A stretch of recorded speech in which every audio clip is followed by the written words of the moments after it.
queria agradecer a presença da plateia, dizer que eu fico muito contente com a presença de todos e fazer um agradecimento especial ao Diego Werneck por ter aceito o convite da professora Argelina para tratar aqui de um tema que parece um tema fundamental para todos nós, que é o tema o título da palestra do Diego é Ministrocracia, o Supremo Tribunal, Ministrocracia, uma pergunta, o Supremo Tribunal Individual na democracia brasileira. Eu fiz uma sucinta leitura do Lattes do Diego e fiquei impressionado. O Diego é pesquisador e professor da Fundação Getúlio Vargas, na área de Direito. Diego fez doutorado na Universidade de Yale, na Escola de Direito de Yale, e foi orientado pelo Bruce Ackerman, né, um autor muito conhecido por nós. Também fez seu mestrado lá, e também fez o mestrado na UERJ com um professor que eu queria até prestar uma curta homenagem, o professor Antônio Carlos Cavalcante Maia, foi nosso professor e orientador durante o período de mestrado. Nesse momento, o Diego fez uma dissertação de mestrado sobre o consequencialismo. Diego tem várias linhas de pesquisa. Uma das linhas de pesquisa é o comportamento dos ministros do Supremo Tribunal, faz uma espécie de avaliação desse comportamento, trabalha no campo do decision making, né, da tomada de decisões. Também tem uma linha de pesquisa ligada à relação entre os poderes e as agências regulatórias. Talvez eu esteja falando de uma forma um pouco enviesada aqui. É uma honra muito grande ter o Diego aqui hoje. E, bom, vamos lá à palestra do Diego. Obrigado. Obrigado, Pedro, pela introdução. Também fico feliz com o registro ao nome do Maia. Acho que, conversando com você, fico pensando que certamente estaria fazendo outra coisa hoje se não tivesse sido a influência dele ali no mestrado. Foi importante para quem veio de uma graduação em Direito abrir uma possibilidade de pensar de forma diferente. Queria agradecer muito a Argelina pelo convite, fiquei muito feliz quando recebi o convite. E é ótimo estar aqui para falar de um trabalho que eu e o Leandro Moleno Ribeiro, meu coautor, cientista político, desenvolvemos já há alguns anos e que a forma atual desse argumento está nesse artigo sobre o que eu vou enfocar nessa apresentação, né, da ministrocracia, que saiu agora no último número da Novos Estudos SEBRAP. E a ideia, o artigo tem, uma parte dele a gente tenta organizar evidências empíricas e achados de trabalhos nossos, de muitos outros pesquisadores sobre o Supremo nos últimos anos, e a gente tenta dar uma moldura mais geral. E, na verdade, a pergunta do título da palestra, Ministrocracia, no título do artigo nem tem a pergunta, né? Eu acho que em algum momento nós decidimos que a resposta era sim. Esse é o cenário em que nós vivemos. E esse artigo é um pouco um diagnóstico e uma defesa desse diagnóstico, né? O ponto de partida para a gente vinha sendo nos últimos anos a constatação de que as maneiras pelas quais a gente via o Supremo de fato exercendo o poder na política brasileira, elas tinham muito pouca relação com as ideias com que teóricos políticos, juristas, teóricos constitucionais procuravam descrever e legitimar o poder de uma instituição como o Supremo. Quanto mais o poder da instituição crescia, mais a gente sentia esse descompasso. E esse descompasso se expressava em discursos tradicionais do que a gente poderia chamar de apaziguamento dos problemas que surgem numa democracia quando uma instituição insulada da política exerce muito poder, que vem desde o estudo seminal do Robert Dahl nos anos 50, que se coloca a pergunta: mas como é possível que num regime democrático uma instituição como a Suprema Corte americana possa exercer tanto poder, possa dar a palavra final em questões decisivas sobre a alocação de recursos e formulação de políticas públicas? E a resposta do Dahl, que se tornou famosa, esse problema, na verdade, não existe. Se você olha ao longo de um século e meio de história americana, no momento que ele escreve o artigo, os momentos em que a Corte, de fato, entra em conflito com a coalizão governante são excepcionalíssimos, né? Tem o momento do New Deal, que todo mundo sempre lembra, mas, normalmente, o mecanismo de indicação para a Corte pelo presidente e aprovação pelo Senado seria suficiente ao longo do tempo para aplanar essas potenciais diferenças, né? As eleições vão ocorrendo... Containha, tudo bem? As eleições vão ocorrendo, presidentes vão sendo eleitos, vão indicando novos ministros, esses ministros vão se alinhando com as preferências dessas novas maiorias. Então, ao longo do tempo, qualquer possível tensão entre essa instituição não eleita e os resultados eleitorais seria excepcionalíssima. E o caso do New Deal apenas foi possível porque Roosevelt teria dado azar. Seria um raro caso em que um presidente não teve a chance, em 4 anos de mandato, de fazer as 2 indicações que, na média, presidentes anteriores tinham tido chance de fazer. E o Dow, então, faz esse diagnóstico, né? O que a gente observa como um conflito é muito marginal, tem uma série de outras evidências no artigo dele, mas o mecanismo básico que sustenta essa tentativa de apaziguar nossas preocupações com relação à tensão entre a atuação judicial e o regime democrático, o mecanismo principal é a indicação presidencial dos ministros, né? A relação entre eleições, resultados eleitorais e mudança constitucional se traduz dessa forma. Do lado no campo do direito, as ideias... Então acho que no campo dos cientistas políticos, essa é a principal... Se não justificativa, pelo menos a principal linha para dizer que tem uma relação entre democracia e funcionamento dessas instituições. Essa relação pode ser problematizada, mas, no geral, ela é tolerada e justificada por causa disso. Afinal, são indicados politicamente. No campo do direito, os discursos existentes na nossa análise eram mais radicais, né? Eles não são de apaziguamento, de simplesmente diluir os nossos medos, os nossos anseios com relação ao poder que uma instituição não eleita pode exercer.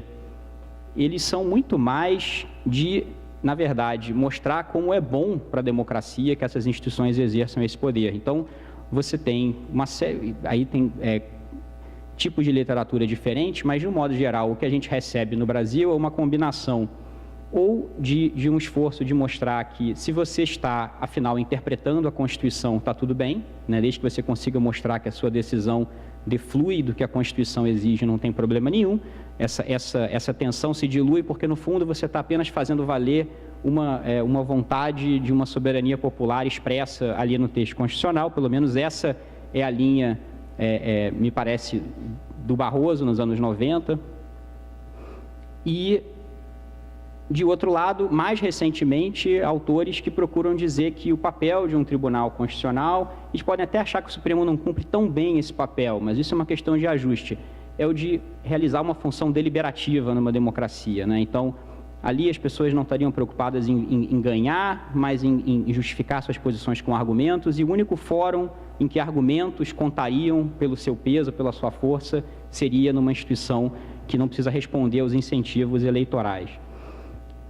Então esse cenário, ele pressupõe algumas coisas sobre como uma instituição judicial funciona.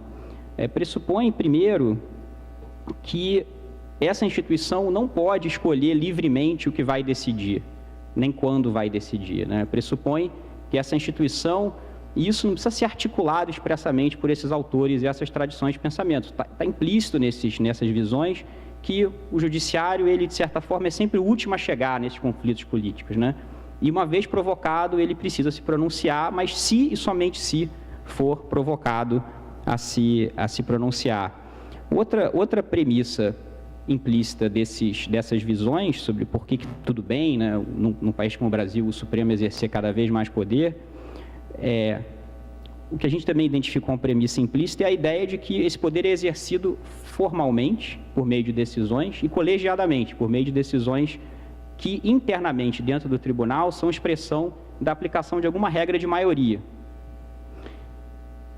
E o que a gente observa, se a gente pega esse cenário e contrasta com as formas pelas quais o Supremo Tribunal Federal no Brasil exerceu o poder de forma decisiva nos últimos 3 anos, pegar desde o início da crise política mais recente, você não consegue sustentar nenhuma dessas 2 premissas como algo que corresponde a como a instituição de fato funciona. Você vê, né, e eu vou elaborar isso nos exemplos, mas você vê, primeiro, o tribunal decidindo o que quer, quando quer, Segundo, é difícil até falar em outro tribunal, porque se você listar os episódios em que a atuação judicial foi decisiva no Brasil nos últimos 3 anos, provavelmente o número de atuações individuais e, às vezes, de atuações informais, né, encontros com atores políticos relevantes, manifestações na imprensa, a sua lista vai incluir muito mais episódios desse tipo do que decisões colegiadas. Então, por exemplo, você pode imaginar que talvez a conduta, a ação judicial que tenha sido mais decisiva nos últimos 3 anos no Brasil, a gente poderia pensar num top 3, mas dificilmente alguém excluiria desse top 3 a decisão liminar do ministro Gilmar Mendes suspendendo a indicação do Lula como ministro da Casa Civil. Aquilo teve um efeito muito claro no cenário político e jamais chegou a ser apreciado pelo plenário do Supremo. Foi um caso em que a gente pode falar um pouco mais sobre esse mecanismo mais para frente, mas isso ilustra bem o nosso ponto, a atuação decisiva, suficiente a produzir uma série de resultados na política, muda completamente o status quo, não houve nenhuma oportunidade efetiva do plenário do Supremo se manifestar sobre essa decisão individual. Mas há outros exemplos até de atuações informais, né? Os ministros do Supremo podem, muitas vezes, se reunir com determinados atores políticos, sabe-se lá o que eles prometem a esses atores nessas conversas, e, evidentemente, estratégias e comportamentos são traçados no dia seguinte a partir disso daí. Às vezes, manifestações na imprensa podem também cumprir esse papel. Então, nos últimos anos, a gente foi tentando e documentando.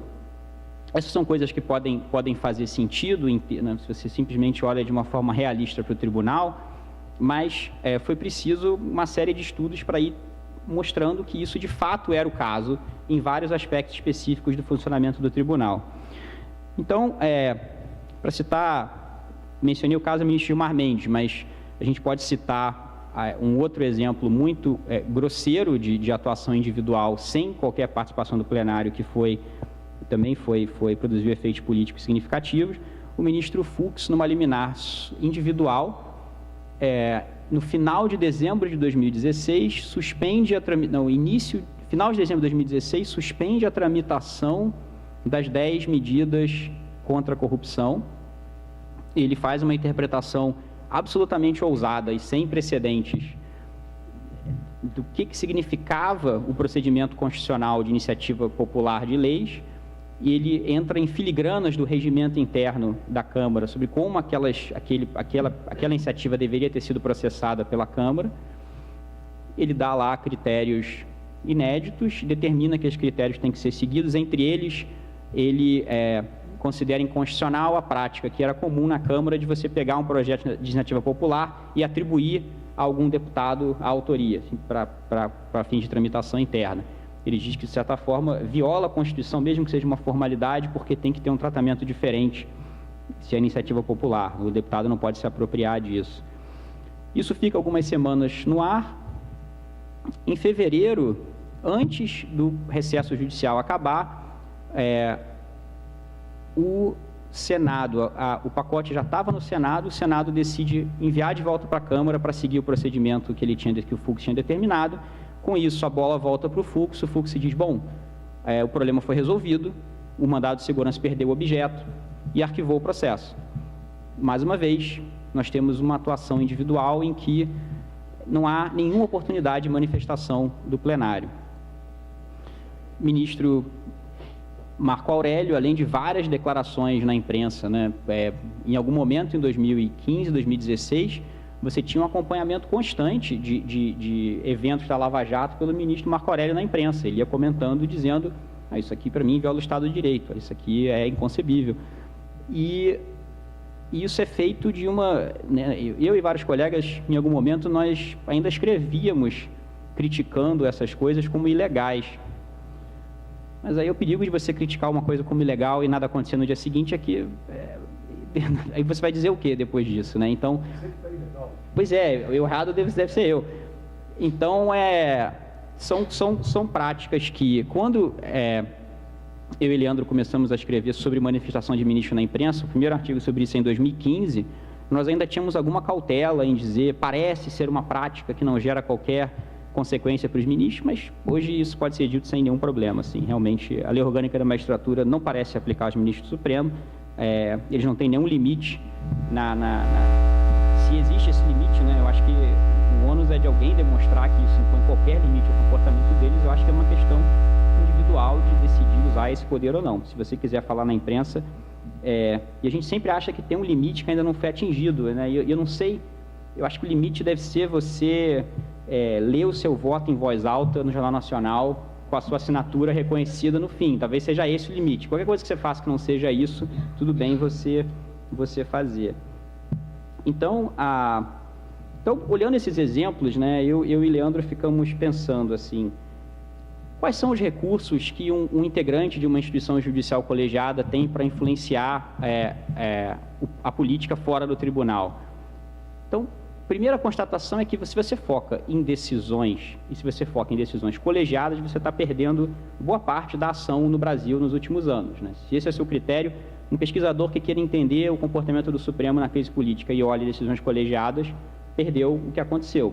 Talvez ele se lembre do Supremo suspendendo, anulando o início do processo de impeachment em dezembro de 2015, mas quase tudo que aconteceu depois disso, muito do relevante não esteve no plenário do Supremo. Então, a gente pensa em uma tipologia de poderes que parte da premissa de que qualquer atuação que seja capaz ou de sinalizar uma ameaça crível para fora do tribunal, para esses atores políticos ao redor da instituição, ou que seja capaz de impedir uma decisão do tribunal sobre um determinado tema, pode vir a ter o mesmo efeito prático que uma decisão formal que mude o status quo ao redor do tribunal. Essa é uma premissa simples de comportamento estratégico ao redor do tribunal. Então, a gente começa a tentar pensar quais são as maneiras pelas quais os ministros, além de simplesmente mudar o status quo diretamente, eles podem impedir que o status quo seja alterado ou sinalizar uma decisão futura que pode ser tomada como informação por esses políticos e que, portanto, vai moldar o comportamento deles. E aí, a partir dessa concepção ampliada de quais são esses mecanismos para influenciar a política fora do tribunal, a gente constrói uma tipologia simples de 3 poderes, né? Além da decisão, poder de decisão, evidentemente, poder de sinalizar publicamente a ameaça de uma decisão futura e o controle sobre a agenda do tribunal. E esses poderes a gente vai documentando no caso do Supremo, também argumentando que não é só o fato deles existirem ou não no repertório de uma dada instituição que importa, mas como eles são alocados internamente, que é decisivo para você saber quais são os efeitos externos desses poderes. Então, comparando o Supremo com outros tribunais, uma coisa que a gente fica pensando é que o Supremo é um excelente caso, certamente não é o único no mundo, mas essa é uma agenda que nós não vimos em outros lugares, é um excelente caso para estudar alocações não coletivas de poderes judiciais, né? Como é que você pode construir uma instituição de modo que ela possa exercer poder para fora sem necessariamente passar por um processo internamente majoritário. Uma vez que a gente fica com isso na cabeça, eu vou falar já isso no caso Supremo, mas aí você começa a se perguntar se em outros países também não existem mecanismos parecidos e que são simplesmente não tematizados. Então, depois disso, por exemplo, você vai ver que no Tribunal Constitucional da Colômbia, quem decide, o processo para decidir quais dos recursos de tutela, a principal maneira pela qual o tribunal exerce poder no controle de constitucionalidade dos anos 90 para cá, o processo para decidir que recursos vão ser julgados são duplas de ministros que variam mês a mês, sorteados mês a mês, e se os 2 ministros decidirem que o caso tem que ser julgado, o caso vai para o tribunal. Isso não é tematizado num livro de direito constitucional colombiano, por exemplo. Isso é uma regra de procedimento interna da Corte, mas assim como essas coisas que eu vou falar sobre o Supremo, isso é decisivo para você tentar entender como é que submaiorias, ou até, no caso do Supremo, um ministro individual pode ser decisivo para entender como esse poder é exercido. Então, no caso de agenda, o Supremo tem uma série de mecanismos que não aparecem como controle de agenda, que estudos empíricos mostram que tem essa função na prática.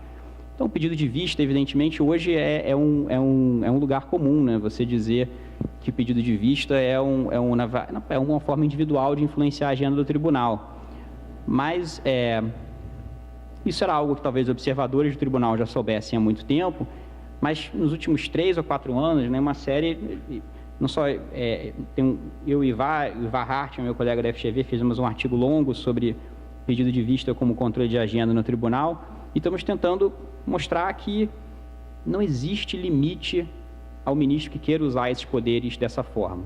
A finalidade oficial que eles podem ter pode ser relevante para alguns tipos de pedido de vista, para alguns ministros que se importem com isso, mas quando você observa que a duração média de um pedido de vista no tribunal, pelo menos até 2013, até o final de 2013, para os pedidos de vistas que não tinham sido devolvidos entre 88 e 2013, a duração média era de 1.100 dias. E para os que já tinham sido devolvidos, a duração era de 460 e alguma coisa dias. E esses que não tinham sido devolvidos, a média é 1.100, mas tinha uns de 12 anos, 14 anos. E não precisa ser um enorme número de casos para isso ser relevante com o poder de agenda, evidentemente, né? Imagina que cada ministro tem lá uma dúzia, 20 processos que eles consideram que não podem ser julgados de maneira nenhuma e não existe nenhum mecanismo visível para fazer esses casos voltarem para o plenário. Ao menos nós não conseguimos identificar até agora. Basta você ver, por exemplo, o caso do ministro Gilmar Mendes, que talvez tenha sido o pedido de vista mais infame, mais criticado da história do tribunal, do financiamento de campanha, né? Teve bolo comemorando 1 ano do pedido de vista dele, teve campanha da Avaz, #carta. É difícil imaginar que um pedido de vista tenha gerado tanta mobilização quanto esse. Ele devolveu 1 ano e 7 meses depois de pedir, e a interpretação é de que ele achou que o Senado ia conseguir aprovar uma mudança na maneira como... Aí tem 1000 interpretações de por que ele devolveu ali e não segurou indefinidamente aquilo, né? Mas seja porque ele errou o cálculo, seja porque ele finalmente achou a pressão está demais, eu não aguento, 1 ano e 7 meses, no contexto do Brasil de hoje, é uma eternidade. Assim, você segurar uma discussão, manter uma regra vigente por 1 ano e 7 meses, quando já tem a maioria formada dentro do tribunal, que esse é outro dado importante, né? A atuação individual é suficiente, porque esse caso já havia uma maioria de 6 ministros votando contra a posição do ministro Gilmar. E quando a gente usa esses exemplos, assim, às vezes uma reação comum é, mas tudo bem, mas esses são casos excepcionais. Sim, justamente porque no caso em que a maior vigilância e oposição e crítica e interesse dos colegas em fazer aquele poder ser controlado, justamente se nesses casos não há controle possível, é porque nós acreditamos, isso para nós é a melhor evidência de que esses poderes existem, de que os limites alegados não são suficientes. Além disso, um outro aspecto interessante que essa discussão revela, para quem tem interesse em desenho comparado de instituições judiciais, é que a literatura é muito obcecada com mecanismos de controle formal do acervo do tribunal, né? Você vai ver na literatura isso como docket control, tribunais que têm docket control, tribunais que não têm docket control, e o Supremo... Tem um artigo do ano passado, comparando Brasil e Colômbia, dizendo que o tribunal do STF não é tão poderoso quanto a Corte Constitucional colombiana. Em parte, a explicação do autor é porque no Brasil não há mecanismo de docket control, mas isso é falso. Se você começa a imaginar, se você faz a engenharia reversa, você observa que o tribunal está na prática escolhendo colocar certas coisas em discussão livremente, quando quer e como quer, e você começa daí a traçar os mecanismos que permitem que o tribunal faça isso, você não vai chegar na repercussão geral. Você não vai chegar no mecanismo formal pelo qual o tribunal diz isso eu quero decidir, isso eu não quero decidir. Você vai chegar em pedido de vista, você vai chegar no poder do relator de escolher colocar alguma coisa em pauta ou não, você vai chegar no poder do presidente de colocar alguma coisa em pauta ou não.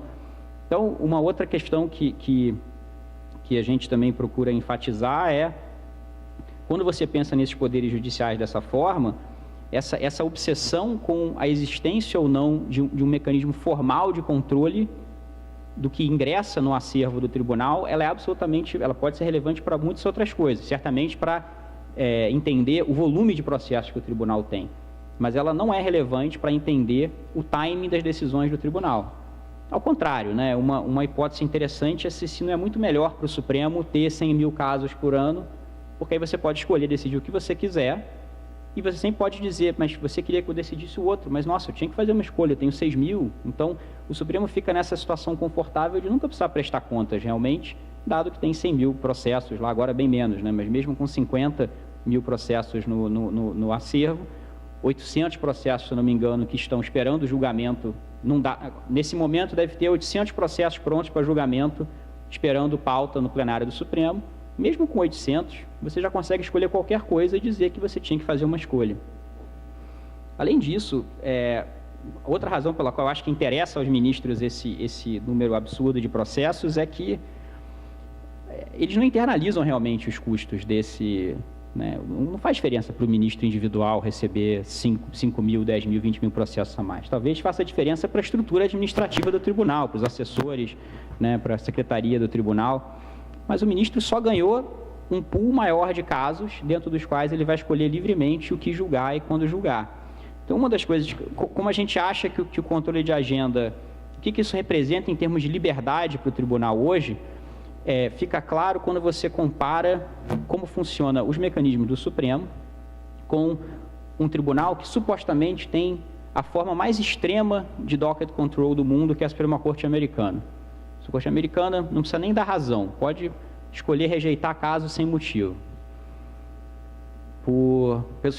Se 4 ministros dos 9 desejarem julgar um caso, o caso é julgado, mas menos do que isso é uma decisão que nem precisa ser motivada. O caso não ingressa na Suprema Corte. Mas vejam como o Supremo é mais poderoso, mesmo na ausência de mecanismos de controlar o que ingressa no seu acervo.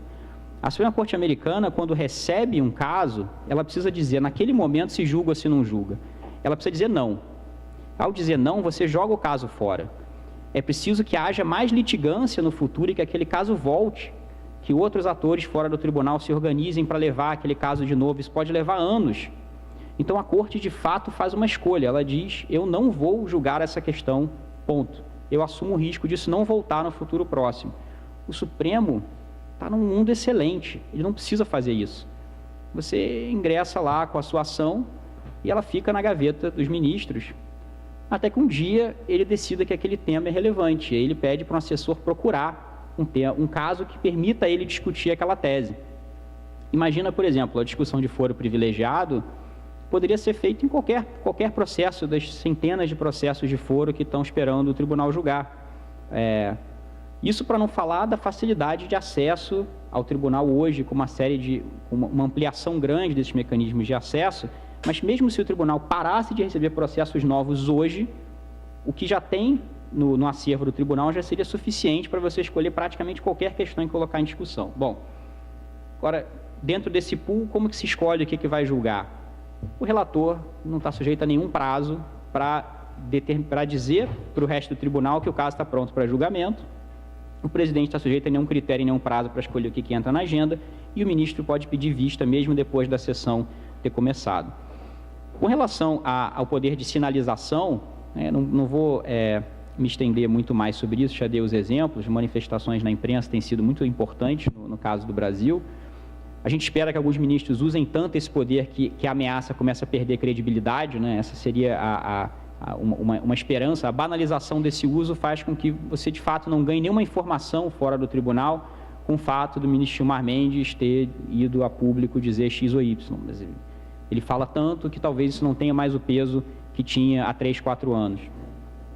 Mas é interessante, importante para a gente enfatizar que esses têm que ser vistos como um problema de poder judicial, né? Essas manifestações são geralmente formuladas como um problema de imparcialidade. Ao você falar na imprensa, o problema que você está criando é de você estar comprometendo a imparcialidade necessária do tribunal para tomar aquela decisão.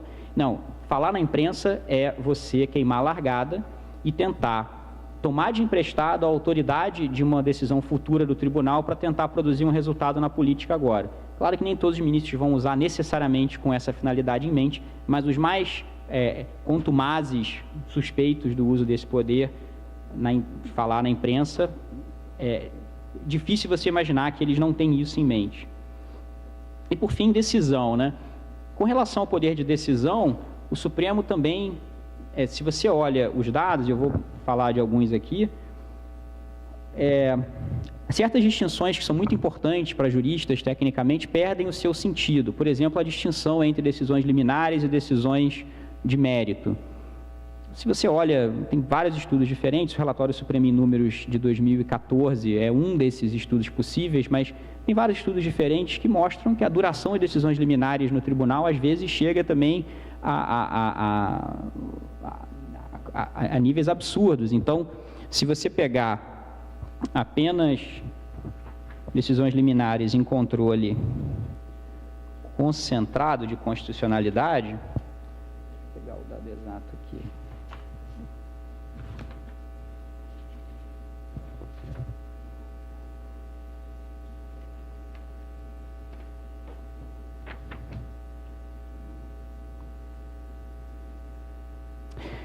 Se a gente considerar apenas as liminares em controle em ADIM, que a princípio deveria ser excepcional uma decisão liminar, se a gente pega apenas ADIMs, as liminares haviam permanecido, em média, em vigor por 6 anos até uma decisão final. Isso pode significar que a decisão final não importou, que eles já decidiram a coisa na liminar, ela foi só um carimbo, tudo bem. Mas, então, isso só reforça a ideia de que, se você quer olhar como esses poderes são exercidos, a distinção entre decisão liminar e de mérito não parece ter tanto valor assim. Outra coisa que é importante observar é que há uma tentativa recorrente de justificar essas decisões que duram muito, liminares que duram muito, especialmente liminares individuais, como coisas excepcionais, né? São desvios. E aí há uma tentativa de reforçar a visão do colegiado do tribunal como esse principal que delega poder para os seus agentes e tem controle sobre o que esses agentes, ministros individuais, fazem. Só que, novamente, quando a gente olha dados diversos, dados olhando o problema de várias maneiras diferentes, a sensação que você tem é de que é falso você dizer, do ponto de vista descritivo, que essas decisões liminares são uma delegação do plenário sujeitas a controle do plenário. Então, para dar um indicador dos que a gente discute no artigo, novamente, em controle concentrado de constitucionalidade, então a DIN, a DPF, entre 2007 e 2016, passou-se na média 1.278 dias entre uma liminar monocrática e a primeira oportunidade de manifestação do colegiado no processo. Então, a primeira oportunidade, não quer nem dizer que nessa oportunidade o colegiado pôde rever a liminar nem nada. É o primeiro momento em que esse processo esteve em pauta. 1.278 dias. E aí, em parte, isso pode ser devido à estratégia individual dos ministros, eles podem segurar muito antes de liberar o caso para julgamento do plenário, mas tem um gargalo muito sério que precisa ser levado em conta no caso do Supremo. O Supremo consegue julgar em média 3 ou 4 casos por sessão plenária numa quarta-feira boa, uma quinta-feira boa. Não dá para dar conta. Você não consegue, de fato, usar o plenário como uma instância de monitoramento e controle do poder individual de decidir. Você pode, talvez, em alguns casos muito importantes, muito sérios, se o presidente e o relator estiverem dispostos, você consegue. Mas, mesmo que você queira colocar como prioridade, controlar todos os excessos, não vai dar espaço na pauta do plenário para você julgar todas essas coisas. Mas isso é para limpar a barra um pouco do tribunal, há um gargalo institucional sério, mas o que a gente observa e discute com exemplos no artigo são episódios dos ministros que são os relatores da própria liminar individual, deliberadamente atrasando levar aquilo para deliberação no plenário, né? E isso tem um efeito decisivo, porque você muda completamente o cenário político no qual a liminar tem que ser apreciada. Então, pensem, por exemplo, no caso, voltando ao caso da liminar do Gilmar Mendes suspendendo a nomeação do Lula. Eu consigo imaginar que os ministros do Supremo vão votar diferente se a pergunta for: você suspenderia a nomeação? E se a pergunta for: a nomeação já está suspensa, você revê a liminar do Gilmar Mendes? Então, essa é a dinâmica que a gente vê o tempo inteiro, alterando a própria reação do colegiado com relação a isso, o ministro individual. Talvez o ministro não tenha maioria se a questão fosse levada do zero. Mas, uma vez que a decisão é tomada, o cenário muda e, às vezes, as posições dos ministros dentro do tribunal podem, inclusive, ser tais que eles preferem não ter nada a ver com aquilo, ou mesmo se eles quiserem decidir aquilo contra a liminar individual, e aqui é o gargalo mais sério, o relator é que tem o controle do momento em que o plenário aprecia a sua decisão. Então, essas são coisas... O que é interessante para a gente isso nada mais é do que uma descrição detalhada e realista de como essas coisas funcionam no tribunal. O problema é que isso está em completo descompasso com o vocabulário teórico e normativo que se usa para pensar essa instituição. Então, se é verdade que um ministro sozinho suspende a tramitação... O exemplo do Fux é muito sério. Para você descrever isso para um constitucionalista colombiano, espanhol, argentino, americano, é difícil você imaginar, encontrar as palavras exatas para dizer um ministro sozinho mandou suspender a tramitação de uma lei no Congresso, reverteu o processo até o início, sem que os outros ministros tenham dito nada sobre o tema. É muito difícil você encontrar um sistema em que isso possa acontecer dessa forma. Esse caso do Fux é uma combinação de várias coisas nas quais, se o Brasil não é o único caso, pelo menos são fenômenos raros. A intervenção em tempo real no processo legislativo, somada a uma atuação individual sem controle posterior dos... Acho que, em parte, os juristas toleram isso porque há uma certa analogia entre o poder do ministro do Supremo individual e o poder do juiz de primeira instância. É como se você vê lá o Marco Aurélio, ou a Rosa Weber, ou o Fachin, e há uma certa visão de que, claro, tem uma instituição, o Supremo, mas eles não podem ter menos poder do que um juiz de primeira instância teria ao enfrentar um determinado caso. O juiz de primeira instância tem o poder geral de cautela, de adotar as medidas que achar necessárias para preservar uma situação tal a ponto de ele poder decidir no futuro o mérito. Então, essa é uma analogia muito perigosa no caso do Supremo, mas é parte, se a gente tivesse que especular, do que faz com que isso seja tolerado dentro do direito, pelo menos. Bom, então, esse é o tribunal que a gente observa, e ele é um tribunal que tem um componente paradoxal se vocês organizarem da seguinte forma os dados que a gente está colocando. Até o caso ser pautado, esse é um tribunal que permite o que a gente chama de judicial review individual. O ministro dá uma liminar, suspende, inclusive, faz controle de constitucionalidade individualmente, se necessário, que seria o problema que a teoria constitucional passa 50 anos tentando acalmar os medos de todo mundo. Não, olha, controle de constitucionalidade está ok, ele faz isso individualmente, ele decide se e quando o resto da instituição controla o poder que ele exerceu nesse caso. Ele pode nunca levar essa liminar para apreciação do plenário, ou ele pode levar quando o plenário já estiver emparedado, quando a situação tiver mudado de tal forma que ele sabe que ele vai ganhar. Então, até a sessão, o relator é dono do poder de fazer controle de constitucionalidade, sozinho, se necessário. Depois da sessão, depois que o processo está pautado, depois que o julgamento se inicia, o Supremo vira um tribunal que parece que funciona como uma regra de unanimidade, porque qualquer ministro pode pedir vista e segurar aquilo indefinidamente. Então, é um tribunal muito louco, se você imagina que, dependendo do momento em que o processo está, ou um voto é suficiente para fazer controle de constitucionalidade, ou apenas a unanimidade é suficiente para você tomar qualquer decisão. E as implicações teóricas disso são muito interessantes. Aqui eu já caminho para a conclusão. Esse loop individual, ministro decide sozinho, ministro decide uma liminar sozinho, ministro sozinho decide também se e quando essa liminar é apreciada pelo plenário, ele coloca sérios problemas para aqueles discursos, para aquelas teorias que eu estava mencionando no início da minha exposição. A começar, se você acha que parte do que deveria acalmar os seus medos com relação a uma instituição insulada da política exercer esse tipo de poder numa democracia, o que você faz com o argumento do Dow se não importa o quanto você ache que eleições se convertem em mudança da composição do tribunal, um ministro é suficiente para produzir o resultado que você quer.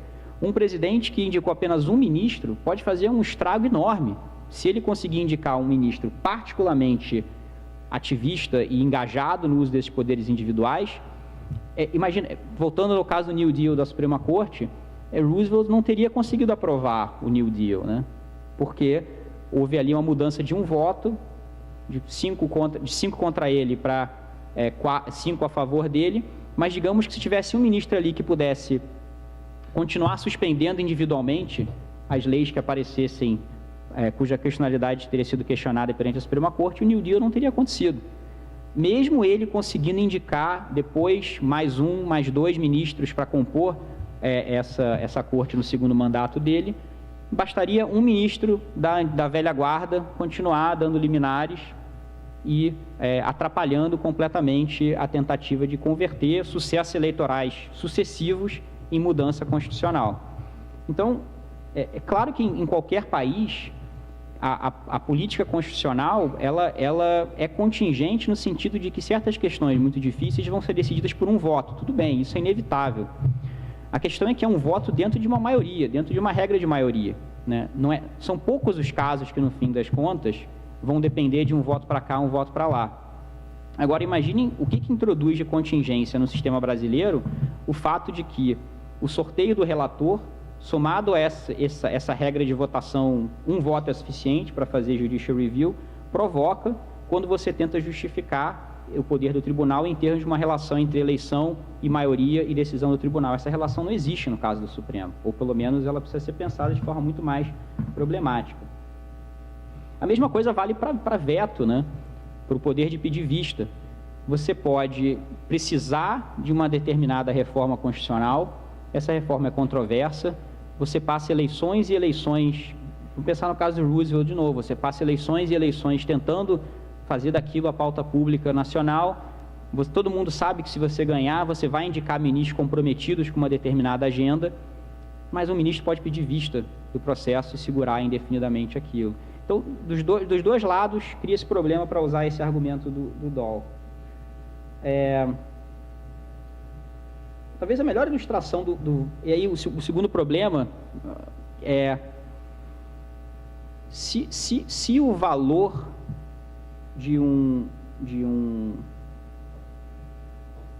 se o valor de um ministro é tão alto, se a força que o ministro tem no processo eleitoral supremo é tão alta, no fundo o poder que ele pode exercer é uma função apenas da sua desinibição, da sua cara de pau, se a gente for colocar em termos mais claros, da sua capacidade de aguentar ataques públicos de onde quer que seja e continuar fazendo aquilo até o fim. Imagine o que isso não coloca de risco de captura no caso do funcionamento do Supremo, né? É um tema também que juristas não gostam de discutir. Se pega o artigo do ministro Barroso, a razão sem voto, o contraste que eu discordo entre o Supremo e o Congresso, parte do contraste que ele traça é que o Congresso existe o risco de captura por interesses especiais que vão ser problemáticos e vão desviar o Congresso da sua função de representar a vontade da maioria, e no Supremo não.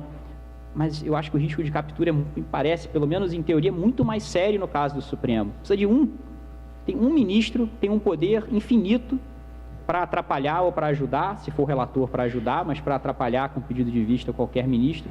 Então, olha como isso multiplica o risco de captura. Iluminado, pois é.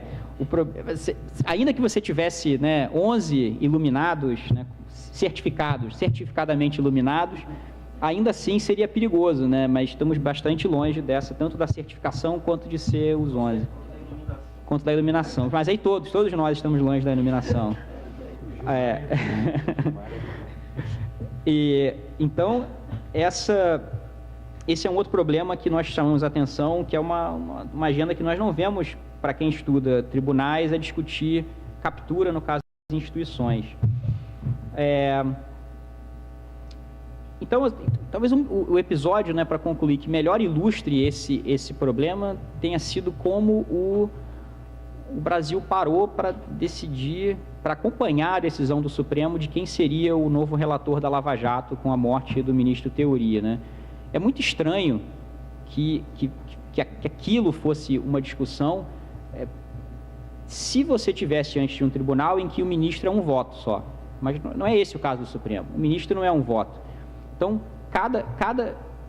cada processo decisório do Supremo, em termos de quem exerce poder, quem pode fazer mudar o status quo legislativo, ele é único em termos de quem é o relator, que foi definido para aquela ação.